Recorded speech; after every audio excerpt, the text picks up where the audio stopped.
Hello friends, my self Santosh Yadav. आज मैं आपको 3D ज्योमेट्री के topic direction cosines and direction ratios के बारे में बताने जा रही हूँ। डायरेक्शन कोसाइंस, इनको हम हिंदी में बोलते हैं दिक्कोज्याएं। मान लीजिए कि एक स्ट्रेट लाइन है जिसको मैंने नाम दिया है PP डैश। मैं ये मान रही हूँ कि ये एक्स अक्ष के साथ अल्फा एंगल बना रही है।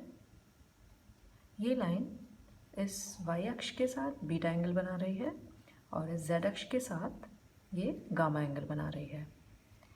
Then cos alpha, cos beta and cos gamma means हमें इन एंगल्स पर कॉस अप्लाई करना है, are called direction cosines of this line PP dash. और इनको हम L, M, N से रिप्रेजेंट करते हैं। So L is equal to cos alpha, M is equal to cos beta and N is equal to cos gamma. अब यदि हमें line P dash P के डायरेक्शन कोसाइंस फाइंड आउट करने हैं तो हमें यहाँ पर नेगेटिव साइन लेना है। It means minus cos alpha, minus cos beta and minus cos gamma line P dash P के डायरेक्शन कोसाइंस होंगे। इस तरीके से हम किसी भी लाइन के डायरेक्शन कोसाइंस फाइंड आउट कर सकते हैं। Now direction cosines of x axis, x अक्ष के डायरेक्शन कोसाइंस क्या होंगे? देखिए, मैंने यहाँ पर ये एक्स अक्ष माना है, ये वाई अक्ष है और ये जेड अक्ष है। तो मुझे इस एक्स अक्ष के डायरेक्शन कोसाइन फाइंड आउट करने हैं। तो हम जानते हैं ये ही एक्स अक्ष है और इसी को मैं एक लाइन की तरह ट्रीट कर सकती हूँ। तो ये लाइन इसी एक्स अक्ष के साथ कौन सा एंगल बनाएगी? 0 degree. So cos 0 equals to 1। ये लाइन वाई अक्ष के साथ कितना एंगल बना रही है? 90 degree. So cos 90 degree is equal to 0 and ये लाइन जेड अक्ष के साथ एंगल बना रही है 90 degree. So cos 90 degree is equal to 0। इनको हमने L, M, N से रिप्रेजेंट किया है। So 1 0 0 are direction cosines of x axis. इसी तरीके से हम वाई अक्ष के डायरेक्शन कोसाइंस फाइंड आउट कर सकते हैं। तो मैंने वाई अक्ष को एक लाइन की तरह ट्रीट कर लिया है। ये लाइन एक्स अक्ष के साथ कितना एंगल बनाएगी? 90 डिग्री। वाई अक्ष के साथ एंगल बनाएगी 0 डिग्री एंड जेड अक्ष के साथ एंगल बनाएगी 90 degree. So cos 90 degree is equal to 0, इसको हमने L से रिप्रेजेंट किया है। cos 0 इज इक्वल टू 1, इसको हमने M से रिप्रेजेंट किया है and cos 90 degree is equal to 0, इसको हमने N से रिप्रेजेंट किया है। Therefore 0, 1 and 0 are direction cosines of y axis. इसी तरीके से हम z अक्ष के डायरेक्शन कोसाइंस फाइंड आउट कर सकते हैं। तो मैंने z अक्ष को एक लाइन की तरह ट्रीट किया है। तो z अक्ष x एक्सिस के साथ कितना एंगल बना रही है? 90 degree. So cos 90 degree is equal to 0। ये लाइन y अक्ष के साथ एंगल बनाएगी 90 degree. So cos 90 degree is equal to 0 and ये लाइन z अक्ष के साथ एंगल बनाएगी 0। So cos 0 is equal to 1। इसका मतलब हुआ 0 0 1 are direction cosines of z axis. Now relation between direction cosines, दिक्कोज्याओं के बीच संबंध। देखिए, हम दिक्कोज्याओं या डायरेक्शन कोसाइंस को L, M, N से रिप्रेजेंट करते हैं।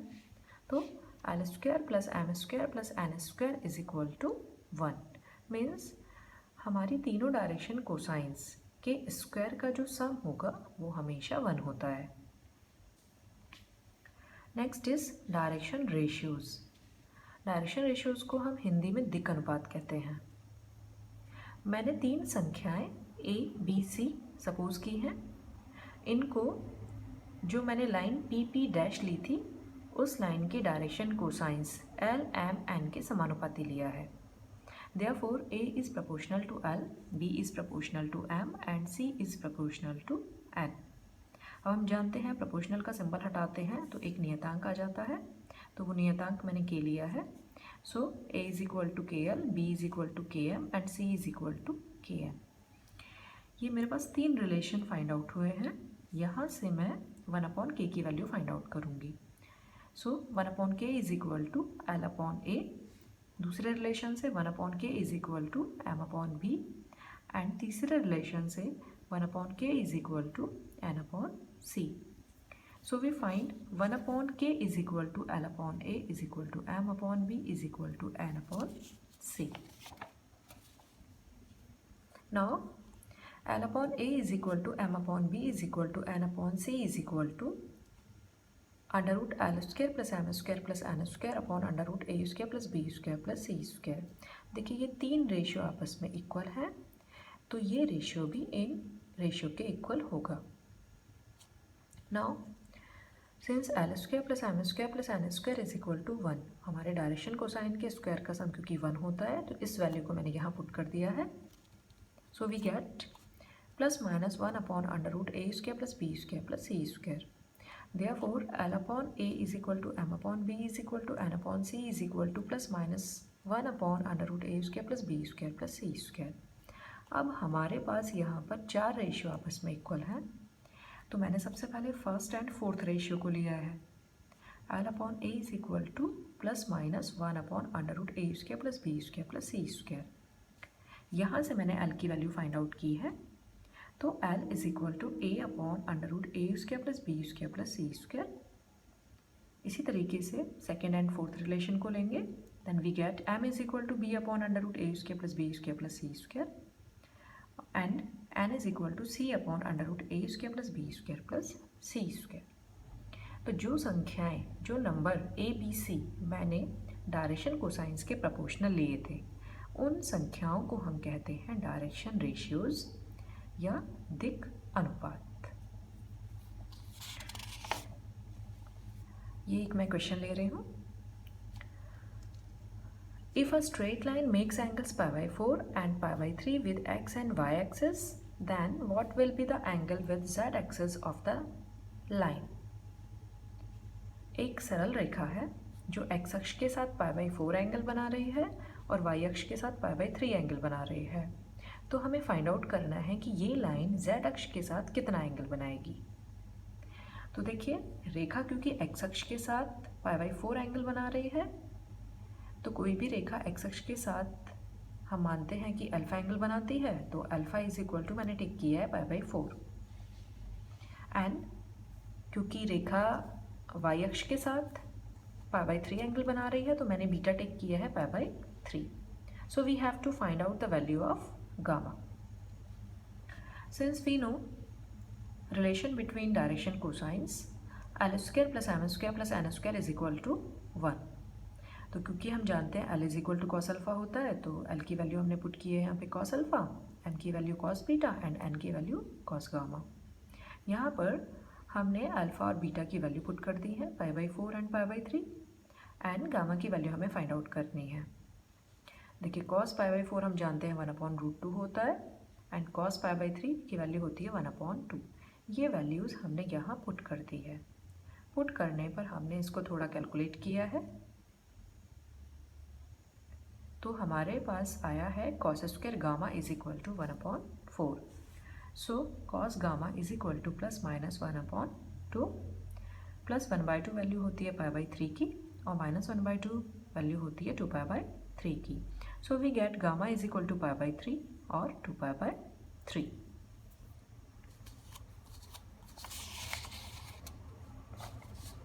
Now the direction ratios of a line joining two points A whose coordinates are x1, y1, z1 and B whose coordinates is x2, y2, z2. हमारे पास दो बिंदु हैं, दो बिंदु को जोड़ने वाली रेखा के दिक् अनुपात क्या होंगे. देखिए यहाँ पर पहला पॉइंट है A जिसके कोऑर्डिनेट हैं दिए हैं x1, y1, z1, एंड दूसरा पॉइंट है B जिसके कोऑर्डिनेट है x2, y2, z2. मैंने इन दोनों बिंदुओं को मिला दिया तो मेरे पास एक लाइन आ गई. तो मुझे यहाँ पर इन दोनों बिंदुओं को मिलाने वाली रेखा की डायरेक्शन रेशियो के बारे में बताना है. मेरी जो लाइन है वो है AB. इस ए बी लाइन की डायरेक्शन रेशियोज़ के लिए हम ये फॉर्मूला देते हैं, a is equal to x2 minus x1, b is equal to y2 minus y1 and c is equal to z2 minus z1।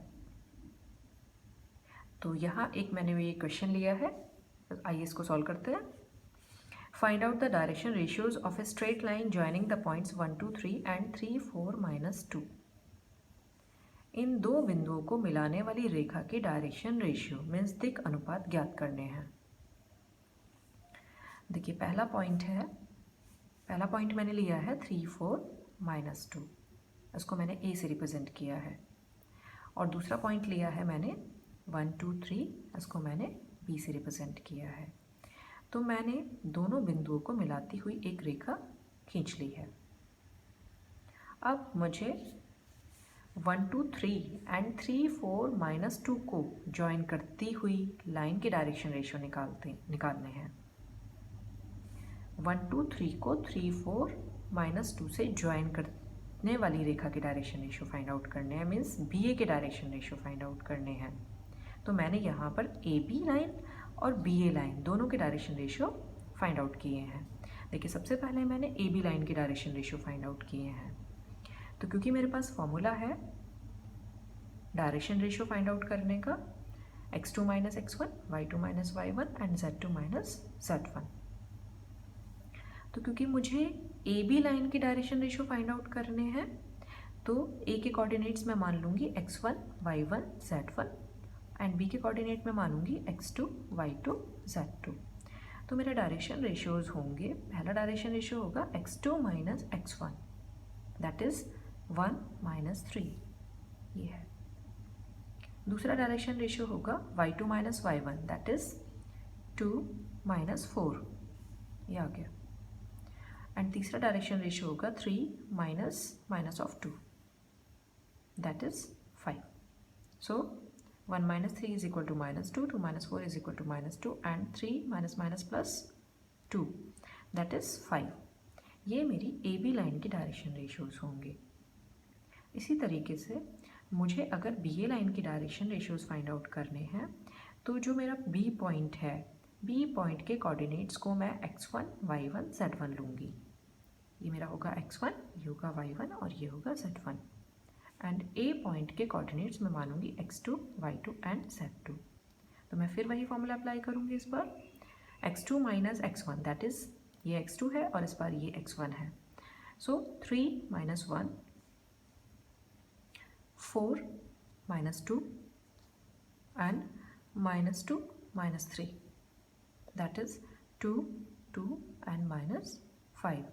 इस तरीके से हम किन्हीं भी दो बिंदुओं को जोड़ने वाली या मिलाने वाली रेखा के डायरेक्शन रेशियो फाइंड आउट कर सकते हैं। Next is angle between to lines, दो रेखाओं के बीच का कोण। तो दो रेखाओं के बीच एंगल फाइंड आउट करने के लिए हमारे पास दो मेथड है। पहला मेथड है the angle between two lines whose direction cosines are L1 M1 N1 and L2 M2 N2। देखिए मुझे दो रेखाओं के बीच एंगल फाइंड आउट करना है जिनके मुझे डायरेक्शन कोसाइंस गिवन है। तो मैंने ये दो रेखाएं मानी है। पहली रेखा मैंने ली है OA एंड दूसरी रेखा ली है मैंने OB। मैंने मान लिया है कि इनके बीच एंगल थीटा होगा। तो यहाँ पर OA लाइन की डायरेक्शन कोसाइंस गिवन है L1 M1 and N1 and OB line की डायरेक्शन कोसाइंस गिवन है L2 M2 एंड N2। तो इसके लिए मुझे फॉर्मूला यूज़ करना होगा cos theta is equal to L1 L2 plus M1 M2 plus N1 N2। तो इस तरीके से जो मेरी OA लाइन है और जो मेरी OB लाइन है, इन दोनों लाइंस के बीच का एंगल फाइंड आउट हो जाएगा। दूसरा मेथड है the angle between the lines whose direction ratios are given, that is A1 B1 C1 and A2 B2 C2। इस बार मेरे पास दो रेखाएं हैं, दो रेखाओं के बीच का एंगल फाइंड आउट करना है, लेकिन इस बार मुझे डायरेक्शन कोसाइंस नहीं, इस बार मेरे पास डायरेक्शन रेशियोज हैं दोनों लाइन के। तो मेरे पास फॉर्मूला हो जाएगा cos theta is equal to a1a2 plus b1b2 plus c1c2 upon under root a1 square plus b1 square plus c1 square and a2 square plus b2 square plus c2 square. देखिए यहाँ पर क्योंकि direction cosines मालूम थे तो direction cosines की form में formula है, और यहाँ डायरेक्शन रेशियो मालूम है तो ये डायरेक्शन रेशियोज की फॉर्म में फॉर्मूला है। इस पर बेस्ड एक मैं क्वेश्चन लेती हूँ। Find angle between two lines whose direction ratios are 2, 3, 4 and 3, 4, 5। दो रेखाएं हैं जिनके डायरेक्शन रेशियोज हमें मालूम है, तो इन रेखाओं के बीच का एंगल मीन्स कोण ज्ञात करना है। तो देखिए पहली लाइन की डायरेक्शन रेशियो दिए हुए हैं 2, 3, 4, 2, 3, 4। आप चेक कर सकते हैं तीनों के स्क्वायर का सम 1 नहीं है, इसलिए ये डायरेक्शन रेशियो है। और दूसरी रेखा के डायरेक्शन रेशियोज हैं 3, 4, 5। देखिए इन तीनों के स्क्वायर का सम भी 1 नहीं है, तो इसलिए ये डायरेक्शन रेशियोज हैं। तो अब क्योंकि डायरेक्शन रेशियोज दिए हैं दोनों लाइंस के, तो इसका मतलब मुझे सेकेंड फॉर्मूला यूज़ करना होगा।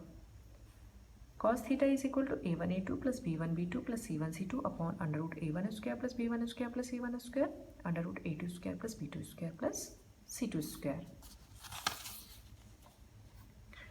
तो मैंने फॉर्मूले में a1, a2, b1, b2 and c1, c2 की वैल्यूज़ पुट की हैं एंड इसको कैलकुलेट किया है। कैलकुलेट करने पर cos थीटा आया है 38 upon root 29 root 50। So theta will be cos inverse 38 upon root 29 root 50। देखिए ये तो था शॉर्ट मेथड। अब इसको करने के लिए हमारे पास एक तरीका और भी है, अल्टरनेट मेथड है ये। हमारे पास डायरेक्शन रेशियोज गिवन थे दोनों लाइन के 2, 3, 4 जिनको मैंने a1, b1, c1 माना था एंड 3, 4, 5 जिनको मैंने a2, b2, c2 लिया था। तो देखिए डायरेक्शन रेशियोज मालूम है दोनों लाइंस के, तो यहाँ से मैं डायरेक्शन कोसाइन फाइंड आउट करूँगी। देखिए डायरेक्शन रेशियोज एंड कोसाइन में क्या रिलेशन है। Direction cosine L is equal to a upon under root a square plus b square plus c square. क्योंकि मुझे पहला डायरेक्शन कोसाइन पहली लाइन के लिए चाहिए, तो मैंने यहाँ पर सफिक्स 1 यूज़ किया है। So L1 is equal to a1 upon under root a1 square plus b1 square plus c1 square. इसी तरीके से L2 हो जाएगा a2 upon under root a1 square L2 हो जाएगा a2 upon under root a2 square plus b2 square plus c2 square. तो यहाँ पर L1 मैंने फाइंड आउट किया है इस फॉर्मूले से, तो मैंने a1, b1, c1 की यहाँ पर वैल्यू पुट की है और इसको कैलकुलेट किया है। कैलकुलेट करने पर ये वैल्यू आ रही है 2 अपॉन अंडर रूट 29। L2 की वैल्यू हो जाएगी 3 अपॉन रूट 50। इसी तरीके से हम m1, m2, n1, n2 की वैल्यू फाइंड आउट कर सकते हैं। तो देखिए सारी वैल्यूज़ निकल कर आ गई। तो मैंने फॉर्मूला लिया है cos theta is equal to L1, L2 plus M1, M2 plus N1, N2 और L1, L2, M1, M2, N1, N2 इन सब की वैल्यू मैंने पुट करके इसको कैलकुलेट किया है, तो भी आंसर सेम आया है जितना हमने पहले मेथड से किया था। नेक्स्ट है condition of perpendicularity of two lines. दो रेखाओं के लंब होने की शर्त या प्रतिबंध क्या होगा। दो रेखाएं कब लंब होंगी, उसके लिए क्या कंडीशन है। तो मैंने दो लाइंस ली हैं और उनके डायरेक्शन कोसाइंस लिए हैं। तो पहली लाइन के डायरेक्शन कोसाइन मैंने माने हैं L1, M1, N1 एंड दूसरी लाइन के डायरेक्शन कोसाइंस लिए हैं L2, M2, N2। तो दो रेखाएं एक दूसरे पर लंब या परपेंडिकुलर तब होंगी जब उनके जो बीच का एंगल होगा वो 90 डिग्री होगा, that is theta is equal to 90 degree. तो हमने कोसाइन वाले फॉर्मूले में थीटा की वैल्यू पुट की है। We know that cos theta is equal to L1, L2 plus M1, M2 plus N1, N2 and यहाँ पर थीटा की वैल्यू हमने 90 डिग्री पुट की है and we know cos 90 degree is equal to 0. So we get L1 L2 plus M1 M2 plus N1 N2 is equal to 0. तो ये दो रेखाओं के लंब होने की शर्त है, जबकि हमें डायरेक्शन कोसाइंस मालूम है. Next is two lines whose direction ratios are a1 b1 c1 and a2 b2 c2, then condition of perpendicularity means हमारे पास इस बार दो लाइंस हैं जिनके हमें डायरेक्शन रेशियोज मालूम है, एंड डायरेक्शन रेशियोज को हमने रिप्रेजेंट किया है a1 b1 c1 and a2 b2 c2 से. तो परपेंडिकुलरिटी की कंडीशन क्या होगी? तो देखिए हमने यहाँ पे क्या किया है, इसी रिलेशन में हमने L1 L2 M1 M2 N1 N2 की वैल्यू पुट की है. तो देखिए L1 की वैल्यू क्या हो जाएगी, क्योंकि L की वैल्यू होती है a/√a² plus b² plus c², और हमने सफिक्स यूज़ किया है यहाँ पर 1, तो L1 की वैल्यू हो जाएगी a1/√a1² plus b1² plus c1², and L2 की वैल्यू होगी, सफिक्स 2 लगा देंगे, तो L2 की वैल्यू हो जाएगी a2/√a² plus b² plus c². इस तरीके से हमने M1 M2 N1 N2 ये सारी वैल्यूज़ यहाँ पुट करके इसको थोड़ा सिंप्लीफाई किया है,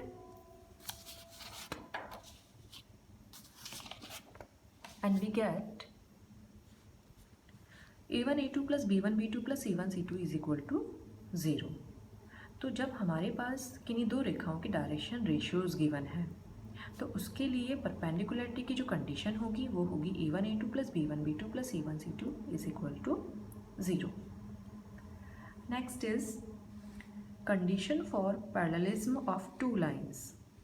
दो रेखाओं के समांतर होने का क्या प्रतिबंध है? देखिए इसमें भी हमने दो ही कंडीशन दी है. पहली कंडीशन L M N की फॉर्म में है और दूसरी कंडीशन A B C की फॉर्म में है. तो मैंने दो रेखाएं यहाँ पर सपोज करी हैं. पहली रेखा ये फर्स्ट मानी है, दूसरी रेखा ये सेकंड मानी है. पहली रेखा के मैंने डायरेक्शन कोसाइन सपोज किए हैं L1 M1 N1, एंड दूसरी रेखा के डायरेक्शन कोसाइन सपोज किए हैं L2 M2 एंड N2. तो दो रेखाएं एक दूसरे के पैरेलल या एक दूसरे के समानांतर तब होंगी जबकि L1/L2 इक्वल होगा M1/M2, ये इक्वल होगा N1/N2 के. तो यदि ये तीन रेशियो आपस में इक्वल हैं, तीनों रेशियो आपस में इक्वल होंगे, तो हमारी दोनों लाइंस एक दूसरे के पैरेलल होंगी. सेकंड है इसमें, यदि हमें डायरेक्शन कोसाइंस की जगह डायरेक्शन रेशियोज मालूम है. मान लीजिए पहली लाइन है हमारे पास,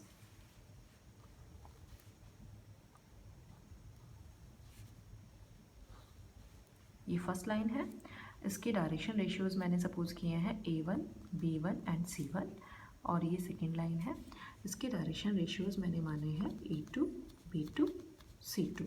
तो समांतर होने की शर्त होगी a1/a2 is equal to b1/b2 is equal to c1/c2. तो इस तरीके से हम ये रेशियो फाइंड आउट करके, अगर ये रेशियो तीनों रेशियो आपस में इक्वल हैं, तो हम कह सकते हैं कि दोनों लाइन एक दूसरे के समानांतर होंगी. आइए इसको बेस्ड इक्वेशन कर लेते हैं.